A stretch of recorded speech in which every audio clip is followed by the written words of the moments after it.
Hello everyone, welcome to the Totally Well Show. I'm your host, Joyce Strong. The Totally Well Show is a place where we get curious, ask questions, and explore everything to do with health, wellness, fitness, personal development, helping people, and all the things it takes to help you live a strong, joyous life.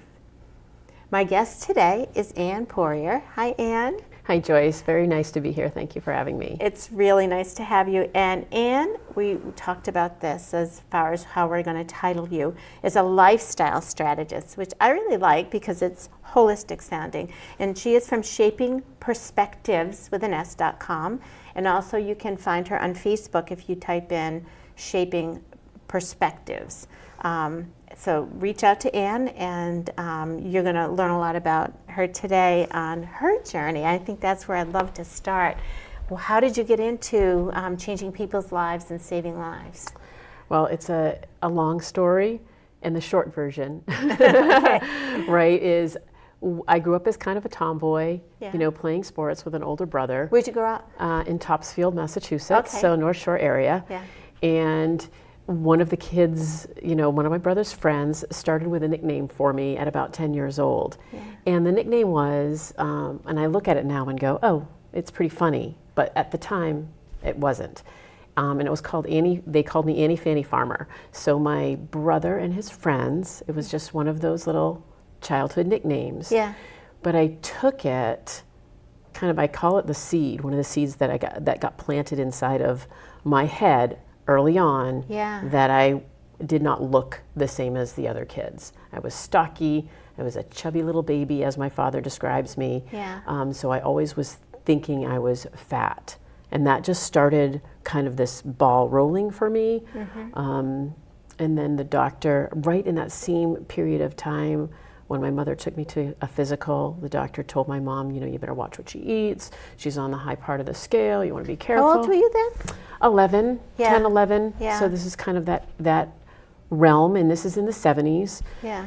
And then getting into junior high school, not being able to really shop at the normal size departments, and heading to if you remember, the Husky department at Sears. Yeah. And so ending up at that department, Yeah. and this rolled me into an early stage of an eating disorder at 11 and 12 years old, which lasted about 3 years. What happened when you say eating disorder? What kind of things? I just stopped really eating much, and lying about what I did eat, and I fell into anorexia, early 70s. No one really knew what it was, what was going on. I have kind of this blank period of time between 7th grade and 10th grade, which I can't remember much of anything. And it's very interesting as I look back, because I must have been going to school and something must have been happening, but I don't remember much of any of it. Wow. My mother, thank goodness, she read a book at that time called, I think it was called The Golden Cage, and it was about anorexia, and started to get me help. And so that was kind of a start of this disordered relationship with food, and with eating, and with exercise, and all of it. And your self-image, just the story you were telling yourself from, I like the idea of seed, because it's like the story you tell yourself, but how it's growing and getting, a life of its own. Right. I think about the seed as being the name calling, and then the doctor and just the other things is watering the seed and growing it and really making it kind of my identity. So I took it on as my identity, as that I'm not a healthy one. It's more like a weed. Exactly. It's exactly like that. It is a weed. It's definitely a weed. Yeah. And so that kind of started this disordered relationship. And what got me out of it after a long period of time with some psychotherapy as a kid, and also some time in the hospital, was soccer. So I found soccer my sophomore year, and I found myself connected with people and kind of a support system. Yeah. And in order to play soccer, I had to maintain a certain weight. Yeah. And that pulled me out of the actual eating disorder to at least a more healthy relationship for the time being. Yeah. With that, I went into, because I loved it so much, my history when I went into fitness, and I spent 30 years in fitness. Unfortunately, the 30 years in fitness was really just kind of feeding my disorder. I never really came to the body image piece of accepting my body as it was. I want to slow you down a little bit here. It's really fascinating because I'm a strength and conditioning coach as well, and I'm around a lot of fitness people, and I see this all the time, where, and even in the language in the fitness centers, here it's Thanksgiving or it's Christmas or it's some holiday, and we know you're going to eat all that food, so work off the calories. Is that what you're talking about? Yeah, burn it off.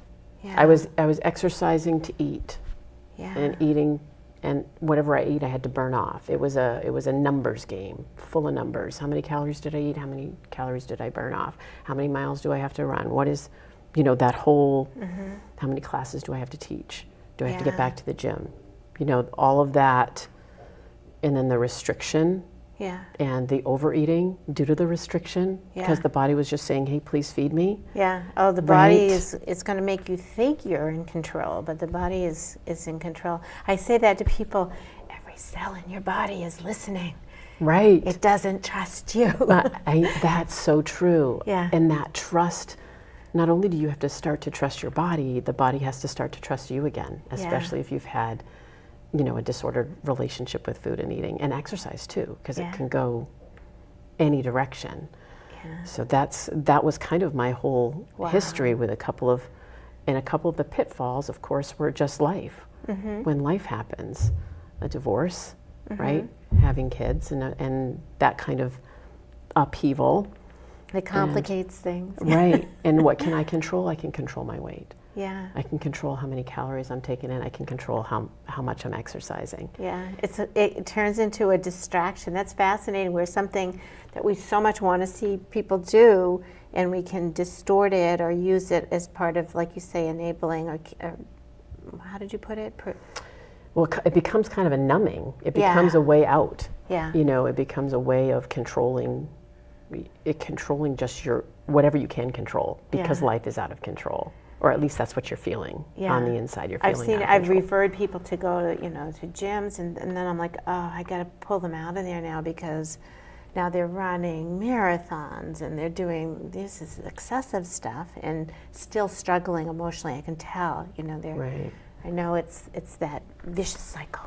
Right, and I think that there's so many like numbing coping mechanisms that people use, and exercise is one of them. Yeah. And we want people to exercise and move, and since I've kind of shifted gears in my professional life, I've actually changed the word exercise, and now I use movement and play. Yeah, I love it. I love it. Yeah. Let's just move our bodies and play. We're on the same page. I'm like, do something you love, move. There's a guy, Daryl, his last name's escaping me right now. He's in England, and he has a deck of cards, and he shows primal play, I think is what he calls it, and he shows how to move as animals. Like, he has all these different fun movement things, and we do it on the ice in hockey. I have the kids imitate animals to help them to get like on one foot and just play with it, instead of being so technical that it takes the fun out of it. Right. Yeah. And then, of course, if you like it, you're going to do it. Yeah. If you hate it,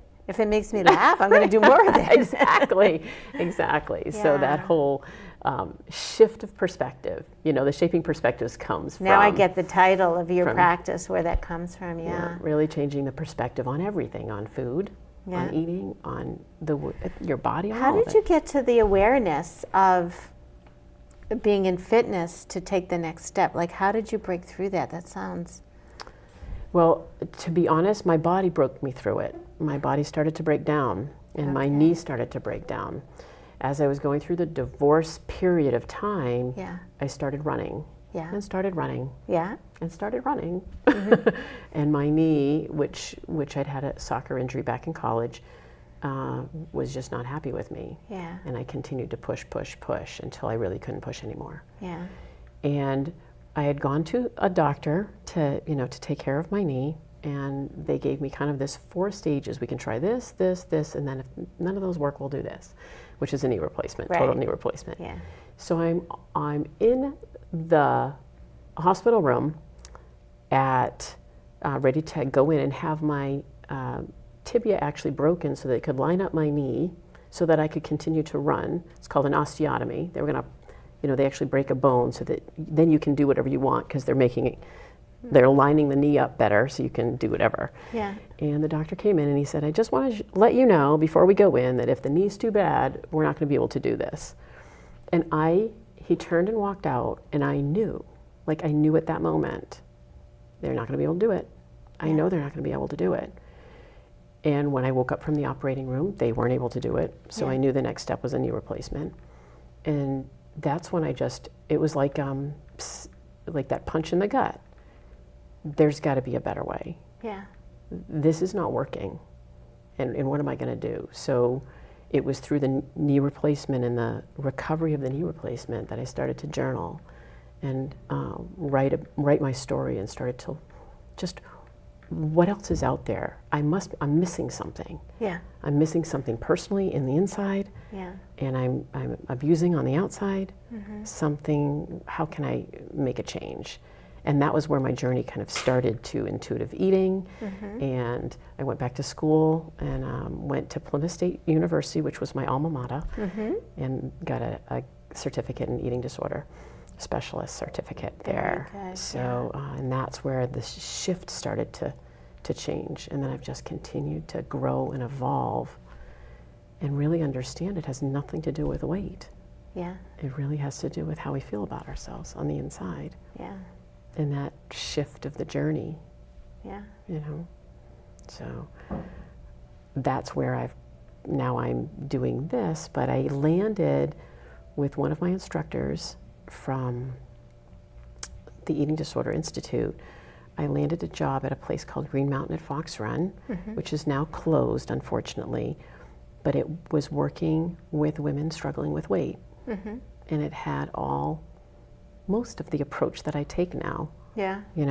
Playing and moving with joy, taking care of yourself, self-compassion, gratitude, so I just fell in love with the women there. And so when I left, because I knew it wasn't quite right, thought it was, but knew it wasn't quite right, and started shaping perspectives, that's the journey I'm taking women on now. Yeah. Is let's start to find your own true value and worth, because once you start to look inside and find that, you start to take care of yourself. Yeah. Now, do you work with people around food specifically as well, or just the surrounding piece? Around food as well, because the intuitive eating process is around really just starting to tune into your own body. Yeah. What feels good? Yeah. Right. Are you hungry? Yeah. Are you getting full? Yeah. Do you feel bloated after you eat that? What's the body telling you? Yeah. That whole, like we were talking about before, that trust. Yeah. Allowing yourself to trust the body and giving the body. Because people often come to me because they want weight loss, and then I'm like, this is what we were talking about this as well in the preamble about matching up with the right people, because if they're dead set on, I want to lose weight fast, this worked for me before and I want to use this product, and I'm like, well, that's a cookie cutter approach. You will lose weight, but I can pretty much guarantee you're going to gain it back and feel worse about yourself and be less healthy. Correct. Yeah, all those things. So really trying to find, so maybe that's what connected us in the first place, but are you ready to look beyond the food? Because we're only going to talk about that if we say percentages. That's a really small amount of our time. Right. Is that so with your practice? Yeah, that is so. And I also think, I talk to people about, and this is kind of comes a little bit from the intuitive eating approach, is if weight loss is the focus, then we're not going to get there. But if we acknowledge weight loss, we acknowledge that might be something that you want, but that's not our focus. We're going to put it on the back burner, and we're going to focus on some other things. Because once we start to dive into these things and start to really find you and find behaviors, I think, what are the behaviors that we want to start to instill that are sustainable? Yeah, and right? and then you must know about the science of habit change, and people like James Clear in Atomic Habits. Have you read that one yet?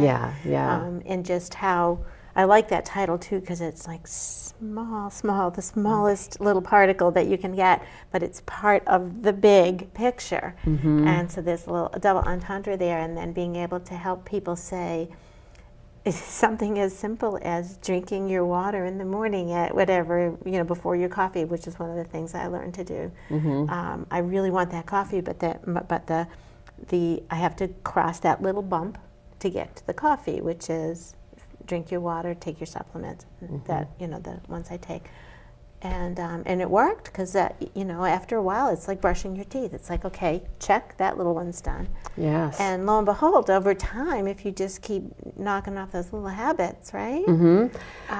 That thing we didn't put in the back burner happened, and I'm like, when did that happen? How'd that happen? Right. I wasn't even looking for that. Yeah, it was a side effect. Yeah, because that's not a goal. Yes, it's correct. It's not a goal. It's you have to have a fantasy or a vision, I guess, of who you are, but that's not weight.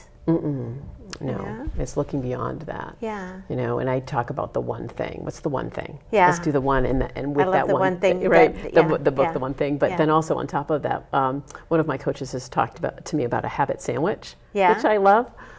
So it's one thing that you already do, like your coffee. Yeah. And then you link something to it. That's the new habit, like the water. Yeah. So all of a sudden you have like this. It becomes easier. I think James Clear calls it habit stacking. Yes. So I like habit sandwich better. I do too. Food analogies, I don't know. But one of the other things I've done is, although I didn't do it this morning, not sure why I didn't do it this morning, but I do it most mornings, is when I go to brush my teeth, I'm just standing there brushing my teeth and I want to do a good job. So I do squats. Like I'm just standing there, and and it warms me up. So I'll do 20 squats. Sometimes I'll do another 20, and I just do like deep knee squats in my bathroom. And it's like, well, if I do nothing else, I squatted 20 times because I think that hip hinge is important for people my age, right? Right. So. Standing on one foot, I have a lot of people doing while they brush their teeth. Yeah, I like that balance. One too for balance. Right. Yeah. Connecting the body. Yeah. Yeah, it's true. I think as I work more and more with people, we really start to understand what kind of, and we talked a little bit about this in the beginning, a little bit like what hits you where you turn to food, or where you turn to disconnect, or where you turn to try to control what's going on. Yeah. And when that happens, instead of looking at it as something that bothers you, like the trigger, we were talking about that trigger, when somebody says something or something happens at work, and you can just feel it in your body, and the next thing you know, you don't want to feel that, so you take a beeline through the drive-through, or you take a beeline to the gym for your third workout of the day, or you go go get a couple of drinks, or whatever that might, that controlling mechanism might be. And I think of that as a neurological pathway. Absolutely. Right. Yeah. It's wired in. It's wired in. Yeah. It's a chain reaction. Yeah. This happens, boom, boom, boom, boom. So it's a habit. It's back to habit. I think of, most people can relate to this. You're driving somewhere, wherever, and you get there and you're like, how did I get here? How did I not crash into a tree? And it just shows you, especially if it's like going to work or going to pick the kids up at school or whatever, the brain is it's expensive to run the brain. So the brain does this for us. It creates these sort of, we don't have to pay that much attention anymore. But that's the same thing with these negative things that we do, right? Exactly. And I call it breaking the chain, the chain reaction of something happening and the direct beeline to the cabinet. So how do you break the chain? That's valuable stuff. How do you do that? It's the first step is awareness. Yeah. Awareness of the impact of whatever it is that hit you. So you have to slow it down? So how do you do that? Just taking a deep breath. Yeah. It's noticing when someone says to you something that hits you, like that trigger. I call it the trigger is the teacher, right? So the trigger, whatever that might be, happens. And instantaneously there's a reaction in the body. Yeah. Body is so smart. It's either feeling like a punch in the gut, it feels tight on the throat, the shoulders hunch up, you might get red or hot or flush. So there's a physical reaction. And what we can do is we can actually look back on a period of time when this happened, and what happened when they said that? or how did you feel when that happened at work? And so if we can connect the physical feeling, then all of a sudden we can be aware of that physical feeling so that we can notice it next time it happens. And that's where oh, there it is again. Like that, like you're going to be sick and you go, okay, deep breath. So a breath starts. Right, just a deep breath, being aware and being present of where you are. Yeah. What is that? Why is that? What is whatever happened? Why is that touching me or hitting me so hard? What in me should I pause to look at that this is going on? I think the brain science behind that is, we were speaking about this before, when that happens, we're wired to get out of danger, right? And so the amygdala, that part of our, our reptile brain or monkey brain, whatever, it really is there to handle an emergency. And often these days we see things that aren't really life-threatening, but we react that way. And I think that breath moves us out of the amygdala into the prefrontal cortex, where we can problem solve. Exactly. So it seems like such a small, simple thing, but you're really changing what part of the brain you're using so that you can fix it. Absolutely, absolutely. Without that breath and without the awareness, it's the chain reaction. Yeah. It's almost automatic. It's the same as driving from point A to point B. Yeah. You don't even realize it, and you're in the bottom of the ice cream carton without any thought, and then you start to feel... How did I get here? Who else ate this? Yeah, I've been there, I've done that. Right, and there's guilt there and was shame one and all person who was talking about, I think, I'm not exactly sure what the automatic thing was he was doing. I think maybe anger, but he described it this way, and it gave me a sense of, you're not going to be perfect the first time you try it, so don't give up. This idea of practice, and he said, first the train would come and hit me. Never saw it coming. Then I'd see it coming, and it would still hit me, and sometimes it still does. Now I see it coming, I can pause and move tracks. Right, getting out of, and it's the noticing, and without the noticing. And I think about even the pause and the breath and still the action is progress. Yeah. Right? Because so it's okay if I'm not perfect at this, if I get started and I, out of 7 days, one day I caught myself. Yay, celebrate. Yeah. Right? Celebrate that. That's good to hear. Yeah. That's reassuring, because I tend to be like, if it's not an A, forget about it. And then what happens though, right? So if we try something and it doesn't work and we don't try again, we're right back to where we were. Yeah. And so change never comes. Yeah. Be like handing you a violin you've never played before and say, you can't play it after 1 minute?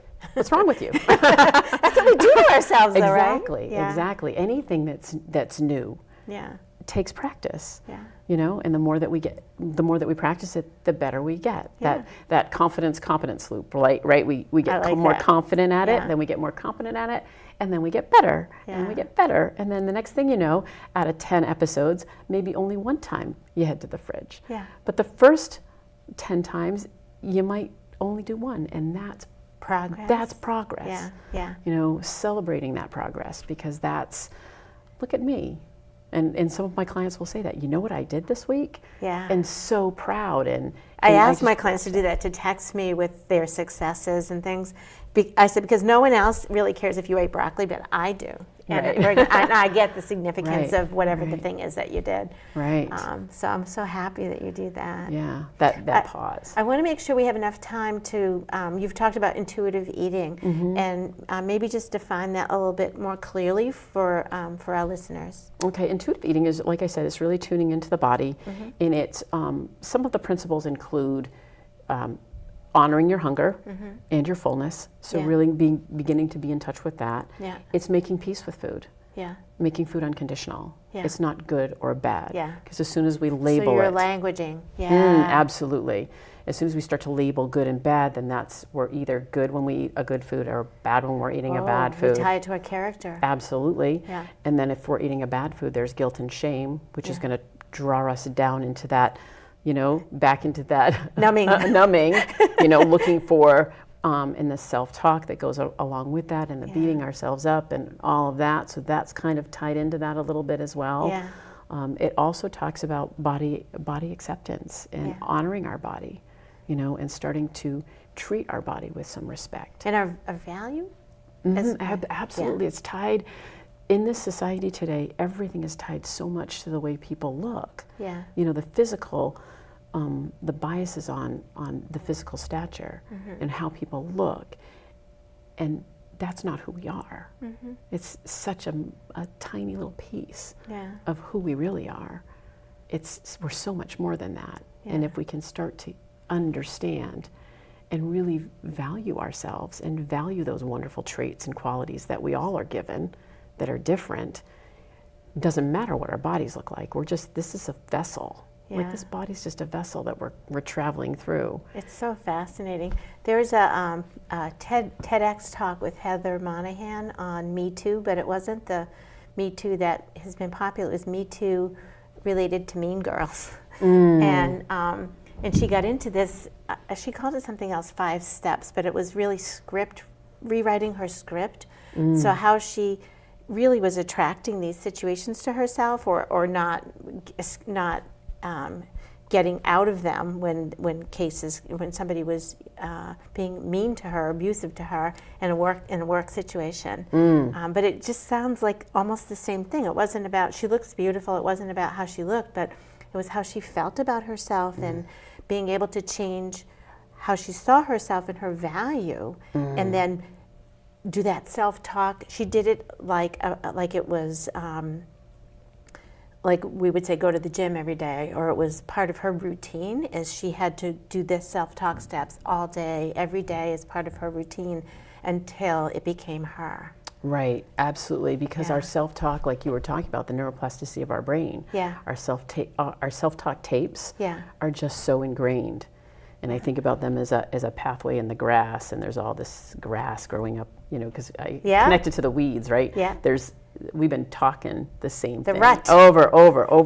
Yeah. And if we want to change, we have to step out of that. I was so excited. Stepping So if into you the get a weeds. chance to Google that, Heather Monahan and her TEDx talk, Yeah. and it's exactly that. She had a process, came out with a process, because she was a business person, and she knew how to do this in business, and she said, I can do this here. Right up in the brain, and step out into the weeds. Some of the training that I did through my little journey was through Shad Helmstetter and self-talk. Yeah. And he wrote the book, What to Say When You Talk to Yourself. Oh, I love it. So it's all about the the power of neuroplasticity, you know, and it's, yes, we need to step into the weeds, and yes, it's uncomfortable, and yes, it's hard. Yeah. But if we don't step into the weeds, we're going to be staying on that same track. Yeah. And then where does that get us? Yeah. Right. And seeing that as the adventure. Right, exactly. We're about out of time. I told you it would go fast. Oh my gosh, it did go very fast. Oh. I love you. You are so talented. I'm so grateful you're there to help people in the way that you do. Thank you so much, and thank you for having me here, and thank you for the work that you do, and for sharing different people to the world, so that messages can get out there that really resonate with.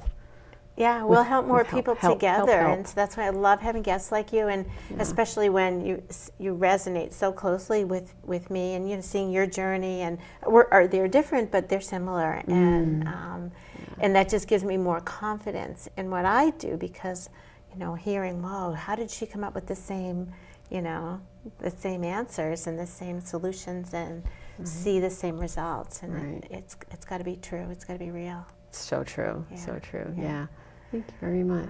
And Poirier. Yes. And it is shapingperspectives.com. Yes. And Shaping Perspectives on Facebook. On Facebook, yes. Reach out. Yeah, So, great. Thank you so much. Thank you, Anne. Joyce. Yeah.